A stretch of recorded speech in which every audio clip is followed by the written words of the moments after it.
So the babysitter is secured for my baby dog. Well, mostly secured. We know who's gonna do it. I'm exhausted. Does anybody else who is like overstressed and has to do like a billion trillion things pick fights all the time? Because I am arguing with my son every 5 minutes. Alright, so I'm in like a shape today. We're gonna call it a shape. I don't know how I'm feeling. Anyway, today I wanted to kind of go over a little bit about what it's done. Like, what has this hemiplegic migraine done to me? Okay, so let's chat. Okay, so let's chat. Okay, so remember when I said I want my life back? So here we go. This is what I meant by that. Let's hope we don't get emotional today, okay? So besides the obvious, my face was not always like this. And it won't, hopefully, it won't always be like this. So besides that, let's just talk about what has done to me recently. Okay? My life has not been easy lately, or for the past few years. And it's not all been this disease. It's been a lot of other things too, but let's just talk about this go round. Okay? What am I going through right now? So this go round.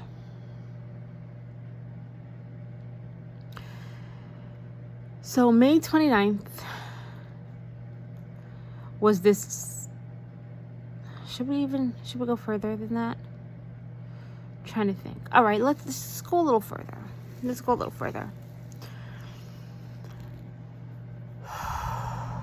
Just gonna take a deep breath. So,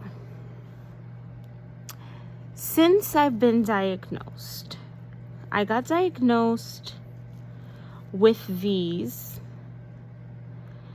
I want to say back when I lived in Virginia. I could be wrong. My memory, guys, is not that great, okay? So I think I was diagnosed back in Virginia, which is about 2 years ago. Now, what led me to this diagnosis? I had been homeless, okay? So this is something that it's kind of public knowledge. If you've been following me in my journey on Facebook, you would know. For those of you who don't know, here, just following me, maybe just on YouTube, which is in my new platform for me, a little bit of backstory on my life, okay? This is not a sob story. I don't want you to feel bad for me.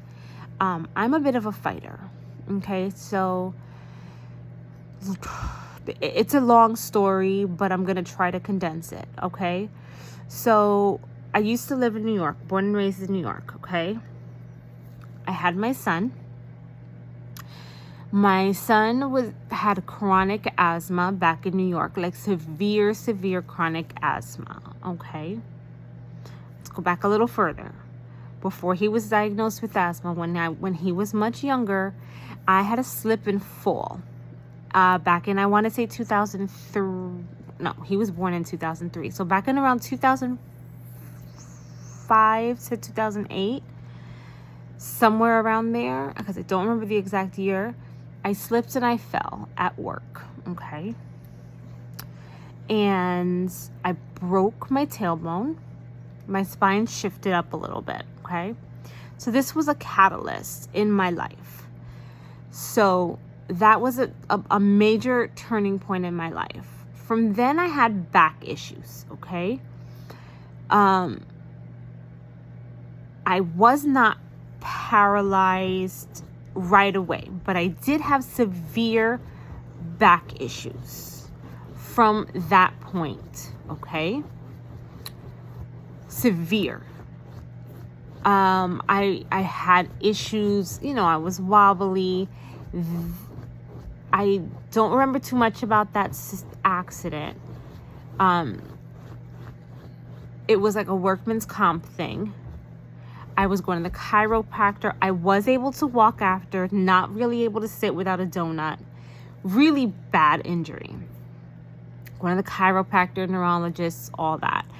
I had L4 and L5, was herniated, and they did want to do a surgery, but I never did the surgery, okay? So that's a little bit of backstory on my back injury. Then a few years later, maybe a year later, I slipped on ice, right? After I slipped on ice outside, I think I went to go visit like my sister or something, and she was pregnant with my nephew. She had like a gallstone issue or something like that, and I went to visit her. And I slipped. From that moment, when I slipped, I couldn't move my right leg. Okay? I couldn't move my right leg. I was driving. I drove home using my left leg. Okay? Now, this was the first time that happened, and I was freaking out. But I had my son. My son was born in 2003. So I had my son. I didn't have him with me at that moment. It was just me and my other sister, Anastasia. I kind of like was able to move it a little, but it was like really like numb and tingling. And this was the first time I felt this way. And it was really weird. And it wasn't a bad slip and fall. Like, it wasn't bad at all. But it was weird. It's weird sensations I never felt before. And I attributed it. Like, I went to my chiropractor the next day, and I attributed it, we all did, to my back problem. So we just thought, like, it got worse, right? So from that point on, I kind of became paralyzed on my right side, but I never said anything really to my family. I would kind of just crawl on my, like, I didn't tell anybody anything, and I would just kind of just use my upper body and like crawl to the bathroom as it got worse and worse and worse and worse. I never told anybody. Until one day my son found me, because he was still little, very little. He was like 2-3 years old. Because I was having problems with my significant other at the time. And it was me, my significant other, and my son. And my son had found me, and he wound up ratting me out. So I wound up going to the hospital. They wound up putting me to get some help or whatever. I came home. Did I come home? No. I went to a nursing home. I was in a nursing home for, I think this was the first time. I don't know the timeline that well, but long story short, I was in the nursing home for, I want to say like 2 years. 2 years at least in a nursing home. Bouncing from nursing home to nursing home, right? Before I got an apartment and was able to be on my own. Using a wheelchair or like a motorized wheelchair, okay? Paralyzed. They gave up on me. Did all the PT, all the things. And I was getting seizures. Like all of a sudden, like seizures came on, and what they thought or said were TIAs, like, but like often, but they couldn't explain why. Nothing showed up on scans, right? But they said that's what they were, seizures and TIAs. and that I was paralyzed on my right side. And they said L4, L5, same thing, L4, L5, herniated, and then they started saying disc degeneration. Okay, so that's what they were saying was being seen. And I kept on going to chiropractors. I kept on getting treatment. But no more PT because it was no longer like helpful. That's it. I'm sorry about the background noise. My dog's being weird. Okay, so that's what was happening. Okay, so they gave up on me.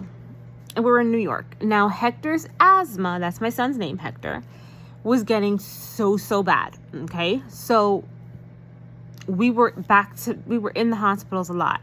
At this point, I had gotten so tired of seeing myself in the wheelchair that I myself, very stubborn person, used to be a dancer, had just been like exhausted with it. And I started getting up, and I had like this leg brace that would like lock my knee in place. And I would work out because I got so fat, and I would work out using just my left leg and my left side on the leg brace. And then little by little I would be like, but I feel something. Like, they're telling me I'm paralyzed, but I feel something. So I would like unlock it. And then little by little I would try to put a little bit of weight and do something. I'm like, but I feel like my leg is coming back. So little by little I started using it again. And then all of a sudden I was able to walk again. A little wobbly, but I was able to do it again. Then all of a sudden I was fine, able to walk again, working out, got skinny. Okay? No explanation why my back still hurt. L4, L5, disc degeneration, still there. Would go to the chiropractor, unexplained. Okay? Unexplained. Okay. So, there's no explanation for what had happened. None. I'm not diagnosed yet with hemiplegic migraines. Hemiplegic migraines never came up. Okay? Everything still at this point was all part of the accident. Okay? It still was. But Hector's health was getting so bad. Okay? So Hector at this point started getting scarring on his lung, wound up with pneumonia, wound up going to the ICU literally like 2-3 times a month. So sick. Okay? So we're at the point at this point, a few years later, where Hector, they tell me that, and I'm in the network marketing world at this point for a few years, just to let you know,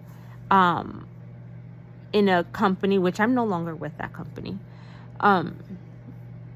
with the company that I did really well. Like, I was in the top 2%, and I'm doing really well with the network marketing company, with that network marketing company. And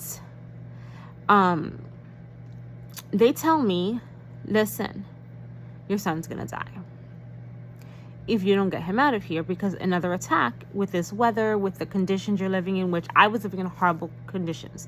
We were living in a project apartment with roaches, mice, rats, falling ceilings, mold, the whole 9 yards. Crappy New York apartment, okay? Bronx. So I was, like I said, at the top 2% of this network marketing company, doing well for myself like that. I was like, okay. So we up and left most of it behind, and we went to Las Vegas because they were telling me dry air, weather that's not really going to change. So we just up and left, went to Vegas. Well, Henderson. So we moved to Henderson very quickly after they told me that, right? So I think it was something like they told me in February, and we were out by May or something, or like March, May, something like that. Really, really fast. So I move. Sight unseen, never had even been to Vegas before. signed the lease without ever seeing it, moved. Go to Vegas. We are there for, I want to say 2 years, living there. In that 2 years, I left the network marketing company. Why? Because I got sick. I started working for the Hilton. Got so sick because I got cancer. Okay? Ovarian cancer. I have polycystic ovarian disease or syndrome or whatever you want to call it, PCOS, which I had been diagnosed with back in New York. And I hadn't really done anything with it. My whole focus had been my back issues and Hector.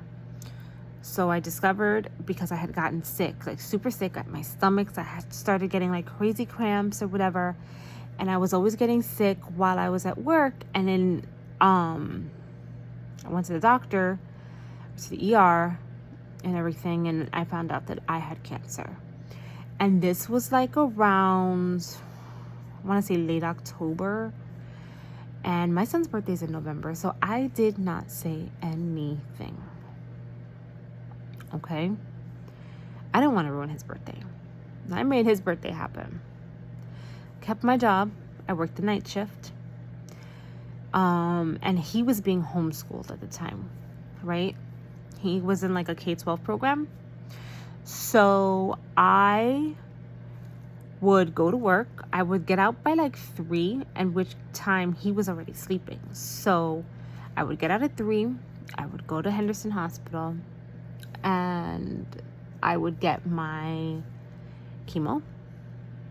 And I would make it back in time before he had to wake up for school, get his stuff together, get him through school, take a cat nap, go to work by 8, do it all over again. And that was my life. But I had at one point gotten so sick that everything came crumbling down. I wound up losing my job and losing it all. Couldn't pay the rent because I was in the hospital after everybody finally found out. I was behind, and I didn't realize that in Vegas or Henderson or pretty much anywhere but New York, if you're a day late, $1 short, and you're evicted. Well, you get a 3-day notice and the eviction process starts. And I didn't know that. So I had been evicted while I was in the hospital. Like the process had begun. So, well, the eviction, they didn't put it on my record, but I had to leave. So yeah, there we were. Me with cancer, a dog, and a teenage boy. So what did I do? I didn't lose my job at that point. I was lying. I went to work, did Uber, and made sure that this is how I know I didn't lose my job yet. Or no, I did. I did lose my job yet, but I didn't lose my job technically. I still had it, but I was like on a medical leave. That's what it was, because I still had my Hilton rooms for cheaper. So did Uber all day in order to pay for a hotel room every single day. Still did my treatments and made sure that my son and the dog always had a place to stay. And then we realized that we could make more money doing it in LA. So we moved to LA because we still didn't have a place to live. And we did that every day in LA. Worked Uber. Well, it wasn't Uber, it was Postmates. So we worked Postmates all day, 12 hours a day, in order to make enough money to stay in a hotel and eat every single day. So we didn't stay in the street. We were homeless We didn't stay in the street. Made sure of it. Every single day. Homeless. Okay? Did it all the way across the country. And then wound up going into Texas like that. Wound up traveling all the way across to Florida. Then back out to Virginia. Moved to Virginia. Got into a place. Then COVID happened. After we finally stabilized, I was free of cancer. We finally stabilized. I get my diagnosis, figure everything out. COVID happens. I could not do Uber anymore. I couldn't, because remember, I had just had cancer. I was in remission, but with COVID, I couldn't put myself in that kind of danger. My immune system. But the apartment wasn't in my name. It was in my mother's name. So, because my mother was technically going to live there like part-time and take care so that I can go and take care of myself, because my body, let me tell you, when I was driving, the craziest things were happening to me. This is where I'm talking. I wanted to get my life back, okay? The craziest things were happening while I was driving. And this is how we knew something was happening, okay? My eyes on my right side. I've for the longest time had been having spots in my eyes, and nobody could tell me what it was. Brown spots. Like, I can't describe the spots, but brown spots in my eyes, like floaters, okay? For the longest time. Nobody could ever tell me what they were, okay? But then all of a sudden, the floaters started turning into, I can't see out of my right eye. I would be driving in California, let me tell you. How freaked out would you be if you are driving, okay, with your son and your dog in the car, and all of a sudden your vision completely goes on your right side, and now your son is your eyes while you're driving, and he's telling you, stop a little softer, turn right, okay, hold the wheel a little bit, okay, slight right, slight left, stop, softer, the light is turning red, wait, there's a car in front of you. Literally, that's what he had to do, because I could not see out of my right eye. Okay, and then the left would go a little bit fuzzy. Then my hearing would go completely. Okay? Then it would be like if my right side would go completely dead, like a dead person. Pins and needles down my whole face, my whole right side, to the point that it was almost paralyzed again. What? Like, I was like, but wait, I'm walking again. And now all of a sudden I can't move, but now it's my arm, my face, my everything. And then all this would happen. And I had no explanation, but I couldn't say anything because I had to drive. Because if I wasn't driving, we weren't eating and we had no place to stay. My son didn't have a license yet. He wasn't of age. I was the only reason we had a place to stay and something to eat. And it was the scariest thing in the world. Could you imagine? My heart was freaking racing. And we had to live like that. Like, I felt like I was gonna die. I felt like I was gonna kill my kid. My body was shutting down. Then there was times, okay, where my son would be speaking to me, trying to get my attention, and apparently I wasn't responding. Like if I wasn't there. I was driving, but I wasn't there. I wasn't with him. And it was like, I was having a seizure of some sort. But my body was doing what I was supposed to be doing, but me, wasn't there. And I don't remember what was happening. I would have complete gaps in memory, and I wouldn't know how I got where I was going. My last memory was whatever I did whenever. I would be like, well, how'd we get here? And then it would happen again. I had no recollection of so many things. These are the things that were happening while I was driving across the country and making money and trying to get us into hotel rooms. Okay? So when we get to Virginia finally, and we finally get into a place, COVID happens. I get my diagnosis, and they tell me all these things that were happening, and they said, they looked at me, the doctor said, this sounds like hemiplegic migraines. And I said, what? A migraine? What? Like, I literally. So he gave me some things to read. And when I read it, I broke down in tears. When I tell you, it was as if he gave me a piece of paper that explains my entire life to me. It was as if I read my life story and all my symptoms on a piece of paper. All the things that doctors told me I was crazy. Doctors told me I was crazy. Doctors told me I was a liar. Doctors tried to get me into a psychiatrist my whole life because I was batshit crazy. I was making it up. I was an attention seeker my whole life.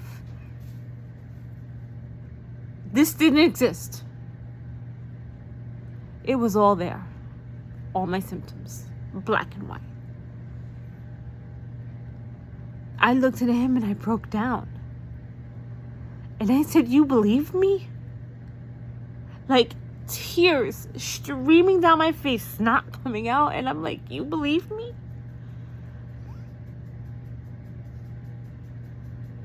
And he said, this is a real disease. He said, it is something that is new. It's not something we've known that much about. But it is real. Yes, I believe you. He said, it sounds like you have this. Does this make sense? And I just looked at him and I swear I could have hugged him. That's how I was diagnosed. And that's what I mean about I want to get my life back. Now to what happened more recently. Let's bring you to today. It's happening again. Why? Because on the 29th, I got so sick. I became paralyzed again on the right side. I couldn't get up to even use the bathroom by myself.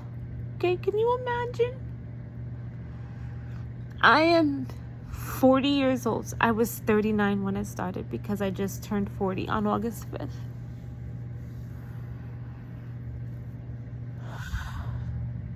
I have an 18-year-old son. He was supposed to have started college and moved out by now. He gave it up for me. Why? Because on May 29th, it all went back downhill and I became paralyzed again. Couldn't get up to use the bathroom, can't clean, can't cook, shaking like crazy. Can't even shower by myself. Can't do anything. May 29th, July 19th. That whole gap, I couldn't go to work. They weren't paying me the temporary disability at work because of the term hemiplegic migraine, and because nobody really knows much about it. When they see migraine, they said, oh, she's not going to work because of a headache. That's not a disability. You tell me if everything I just told you sounds like a disability, or if it's just a headache.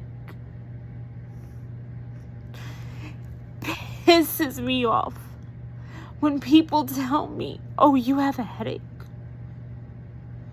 No, I don't have a headache. It's not a headache disorder. I do not just have a headache. The headache is a symptom. The migraine is a symptom. It is so much more. It has torn my life apart so badly. So much.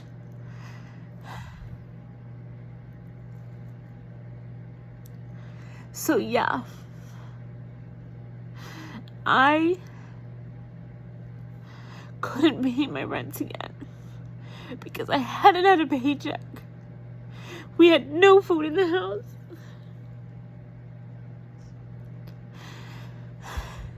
We lost our car.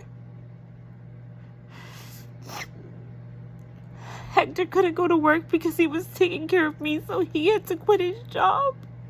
He had to give up school, his apartment. I ruined his life.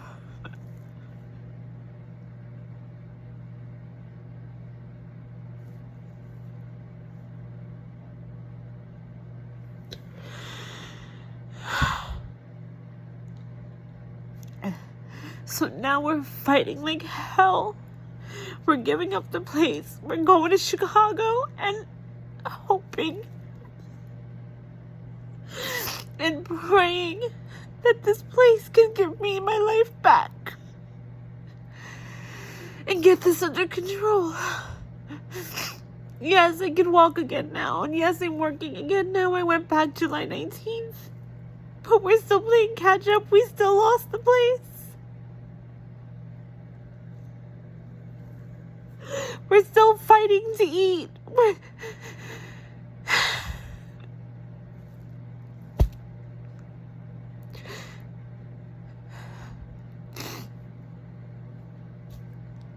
But I made Chicago work. I'm making it work. I mean, it's not all the way there, but